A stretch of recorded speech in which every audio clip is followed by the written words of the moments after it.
안녕하세요, 원장님. 술 마시고 폭언을 행하는 남편 때문에 너무 고민입니다. 저의 남편은 30대 중반이고 영업일을 하고 있습니다. 영업이란 직업의 특성상 술을 자주 마셔야 하는 것도 알고 있습니다. 일주일에 4-5번 술을 마시는 것 같아요. 술을 잘 마시지 못하면서 취한 상태로 집에 돌아오고 업무에 대한 스트레스 등을 저에게 풉니다. 너가 집에서 하는 게 뭐야? 같은 할 줄 아는 게 아무것도 없는 가구, 생활용품들도 던지며 부수는데 너무 무섭고 괴로워요. 아침만 되면 나 또 너한테 실수했지. 미안해. 왜 술만 마시면 이러는지 나도 모르겠어. 정말 미안해. 이렇게 눈물까지 흘리며 사과를 하네요. 술을 마시지 않는 날이나 일하지 않는 날에는 세상 누구 부럽지 않게 자상하게 대해줍니다. 그 모습에 마음이 풀려 다시 받아주지만 계속 반복이 된다면 너무 겁이 납니다. 도와주세요.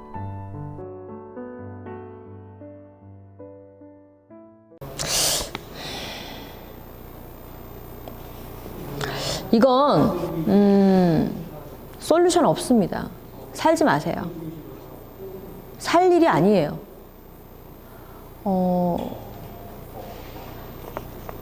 그냥 폭력, 그냥 이유 없이 폭력적인 사람도 굉장히 많거든요. 그리고 폭언, 말을 함부로 하는 사람, 욕하는 사람, 살기 어려워요. 더 큰 문제는 뭐냐면 기억하지 못하는 폭언이에요. 폭언과 폭력이에요. 특히 술을 마셨을 때만 나온다는 이 폭력은 있을 수 없는 일이에요. 이건 살아서는 안 돼요. 이건 병이에요. 병에 걸린 사람하고 살면 안 돼요. 이건 정신과 치료를 받아야 되는 거고 술을 끊어야 되는 문제고 굉장히 큰 문제예요. 이해를 구할 수도 없는 거고 해결할 수도 있는 문제가 아닙니다. 그냥 살지 않아야 돼요. 술이 깨고 나서 미안하다 사과하고 다시 다정한 남편이 되었다고 해서 문제를 해결한다고요? 아니요. 그럴 일은 없어요. 술은 일주일에 지금 몇 번씩 마실 거고 앞으로도 술을 안 마시는 날은 없을 거예요. 그리고 불안해서 살아갈 수 없어요. 이분하고는 절대 살면 안 돼요. 헤어지세요. 단호하게 말합니다. 헤어지세요. 절대 이건 해결할 수 있는 일이 아니에요.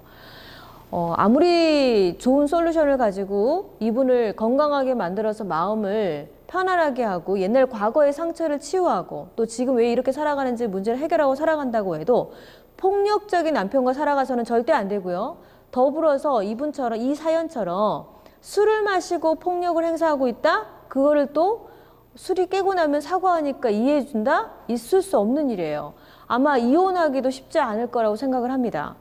이거는 방법, 최선을 다해서 방법을 찾아서라도 이혼을 하셔야 돼요. 자, 나라의 법을 빌려서라도 이혼을 하셔야 됩니다. 제가 이런 사연들을 굉장히 많이 봤거든요. 제가 아는 분 중에 이렇게 술만 마시면 폭력적인 남편과 20년을 살았는데 결국은 이혼했어요. 남편은 항상 술이 깨면 난 다시는 그러지 않겠다고 얘기해요. 그게 한 달이면 굉장히 많은 시간 동안 했어요. 놀랍게도 그 친구는 어떤 일까지 있었냐면 남편이 술을 너무 많이 마셔서 간경화라는 병까지 얻었어요. 그래서 간 이식 수술을 하지 않으면 안 되는 상황이었는데 이 아내분께서 간 이식 수술까지 해줬어요. 그럼 어때요? 이제 술 끊고 잘 살아야 되지 않겠어요? 간 이식해주는 아내분이 몇 명이나 돼요. 그런데 놀랍게도 간을 이식받고 다시 건강해지니까 술 먹었다 안 먹었다? 먹었다. 그래서 어떻게 됐을까요? 결국은 이혼했어요. 놀랍지 않아요? 이게 현실이에요. 그러니 제발 살지 마세요. 그리고 혹여라도 이런 행동을 하고 있는 남편분도 있을 수 있고 아내분도 있을 거라고 생각해요. 자, 본인이 이런 영상을 보고 계시다면 자신이 그런 행동을 하고 있다면 제발 부탁인데 지금 배우자와 헤어져 주세요. 그게 사랑하는 겁니다. 그리고 자신이 그런 문제가 있다면 정신과를 가든 아니면 우리가 여러 가지 치유센터를 가든 자신의 문제를 꼭 해결하셔서 남에게 피해를 주는 인생을 살지 않기를 정말 간곡한 마음으로 부탁드리고 싶어요. 그리고 아내분 제발 부탁인데요. 그냥 헤어지시는 게 그리고 이렇게 사랑해주는 사람은 폭력적이지 않아도 더 여러분을 사랑해줄 사람은 얼마든지 있다는 걸 잊지 않으시고 힘을 내시고 용기를 얻으셔서 꼭 이혼하시기 바랍니다. 정다운이었습니다.